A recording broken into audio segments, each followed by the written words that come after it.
السلام عليكم ورحمة الله وبركاته. اللهم صل وسلم على رسول الله عليه أفضل الصلاة والسلام. أهلا وسهلا بكم من جديد على قناة سوبر دوجي أم بدر.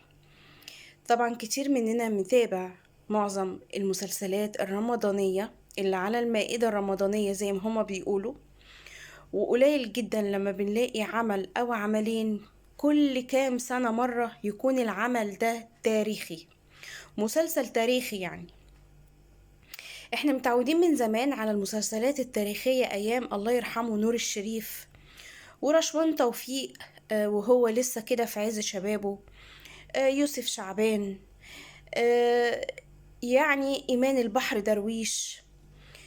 المهم، المسلسل بتاع السنة دي الامام الشافعي. لمين؟ لخالد النبوي، بيمثل الامام الشافعي. فطبعا احنا عارفين ان لما بنقول الناس اللي ما ينفعش حد يجيب في سيرتهم بالغلط، نبتدي كده من الاول. الرسول عليه افضل الصلاة والسلام، اول ما حد يجي يتكلم عليه لازم كلنا نهاجمه. وبعد الرسول عليه الصلاة والسلام الصحابة، ما ينفعش حد يغلط فيهم. الناس دي من اهل الجنة لا غبار عليهم. وبعد كده يجي الائمة لا غبار عليهم.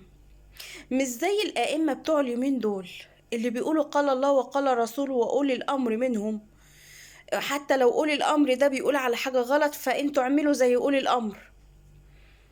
مش زي الائمة بتوع اليومين دول.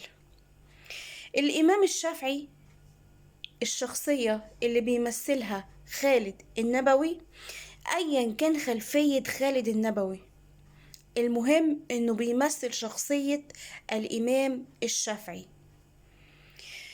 ناس اخدت من الرياكشنات بتاعت خالد النبوي وعملت عليها بوستات مسخرة، زي البوست ده والبوست ده.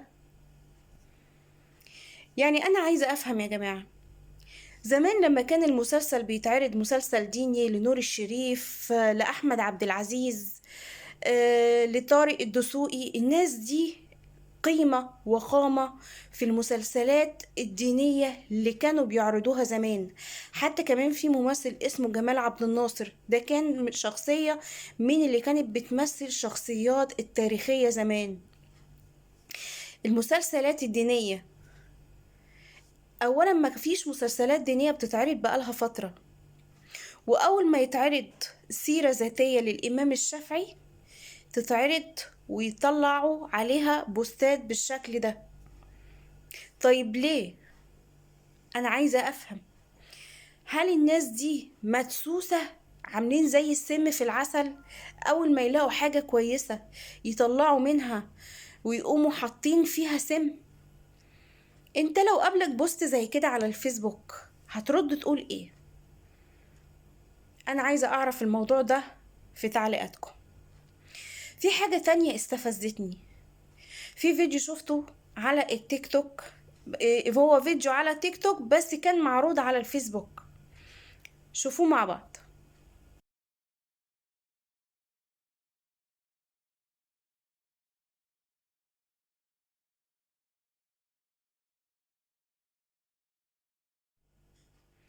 الفيديو ده لبنت المفروض انها قاعدة قصاد قبر امها او قبر اختها معرفش، وبتغني تيك توك. يعني انا زمان اللي اعرفه، يعني لما بنروح القبور بنقرا الفاتحة، بنقرا الفاتحة على المتوفي ونقول نحن انتم السابقون ونحن اللاحقون، ونجيب القرآن او نجيب شيخ يقرا القرآن على القبر، او نجيب المصحف نقرا القرآن. انما وصلت ان انتوا تروحوا تعملوا تيك توك قصاد القبر؟ لا حول الله يا رب. عايزة اعرف الموضوع ده برضو في تعليقاتكم وردكم على الموضوعين دول. موضوعين بصراحة، يعني الاتنين بيخصوا الدين والاخلاق، وواضح جدا ان الاخلاق راحت مع الزمن. ومش عايزة اقول الدين راح، لان لو الدين راح يبقى القيامة قامت.